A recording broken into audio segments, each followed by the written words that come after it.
जनता ने बता दिया कि बड़े बड़े लोगों ने दबा कर रखा और ऐसा ही पहाड़ बना लिया है नोटों का। आप सवालों के जवाब जरा दे दे दर्शकों को। 2000 का नोट लीगल टेंडर रहेगा नहीं, ये बहुत से लोगों के मन में कौतूहल होगा, सवाल कौन रहा होगा, क्योंकि 500 और 1000 के नोट जब बंद हुए थे तभी वो लंबी लाइनें याद है सभी को। ऐसे में 2000 का नोट बंद हो रहा है, लीगल टेंडर रहेगा? बिल्कुल रहेगा, बिल्कुल घबराइए मत, क्योंकि बहुत समय मिलने वाला है आपको ये एक्सचेंज करने के लिए।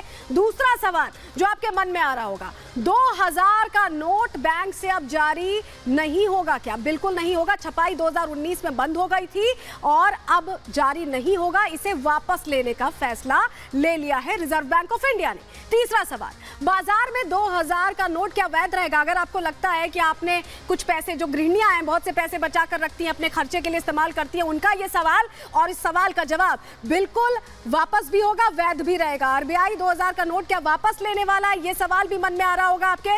बिल्कुल वापस लेगा, आपके लिए बाकायदा व्यवस्था करने वाला है आरबीआई, अलग अलग काउंटर्स बनेंगे इसके लिए और आप आसानी से 30 तारीख तक, 30 सितंबर तक वापस कर सकते हैं। आप 2000 के नए नोट छपेंगे क्या?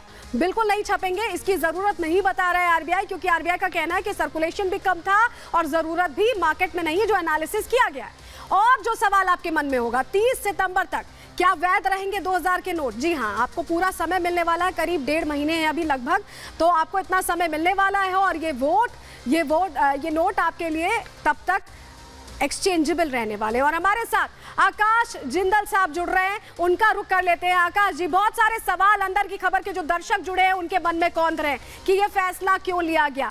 क्या 2000 का नोट सर्कुलेशन में नहीं था या ब्लैक मनी के तौर पर इस्तेमाल किया जा रहा था? 2019 से बंद क्यों किया गया इसे? इन सवालों का जवाब जरा आसान भाषा में दर्शकों को दे दीजिए। बहुत बढ़िया। सबसे पहले दर्शकों को समझा दूं, पैनिक करने की, घबराहट करने की कोई भी आवश्यकता नहीं है। इसे किसी भी तरीके से डीमोनेटाइजेशन या नोटबंदी से कंपेयर ना करें। ये ना ही डीमोनेटाइजेशन है, ना ही नोटबंदी है। 2000 का नोट लीगल टेंडर रहेगा, तो डीमोनेटाइजेशन या नोटबंदी अलग चीज थी, क्योंकि 2000 के नोट कम प्रचलन में है, 2000 के नोट ज्यादा यूज नहीं किए जाते, इसलिए उनका इश्यूएंस बंद किया जा रहा है। और किसी के पास अगर 2000 के नोट है, उसे घबराने की कोई आवश्यकता नहीं है। वो बैंक में जाके इन नोटों को जमा कर सकता है। तो इसलिए पहले तो किसी भी तरह का पैनिक ना करें, किसी भी तरह की कोई घबराहट ना करें, आराम से देखें। अगर आपके पास 2000 रुपए के नोट है, 18,000 रुपए के, 16,000 रुपए के, या घर में 4 लोग हैं, मान लीजिए 70,000, 72,000 है, तो 18,000 हर व्यक्ति जाके बैंक में जमा कर सकता है।